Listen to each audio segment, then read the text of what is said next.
हल्का असम्बली याकूतपुरे में मजलिस इत्तेहादुल मुस्लिमीन की जानिब से रमज़ान राशन किट्स की तकसीम का सिलसिला जारी है। हफ्ते के रोज़ सिद्दीक नगर तालाब चमचलम में मजलिस इत्तेहादुल मुस्लिमीन की जानिब से रमज़ान राशन किट्स की तकसीम अमल में आई।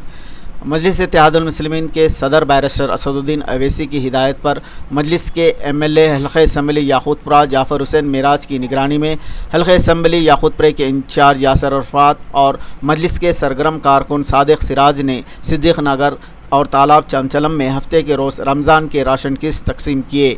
रमज़ान के महीने में हल्का असम्बली याकूतपुरे के मुख्तलिफ़ महलों में मजलिस इत्तेहादुल मुस्लिमीन की जानिब से रमज़ान राशन किट्स तकसीम किए गए।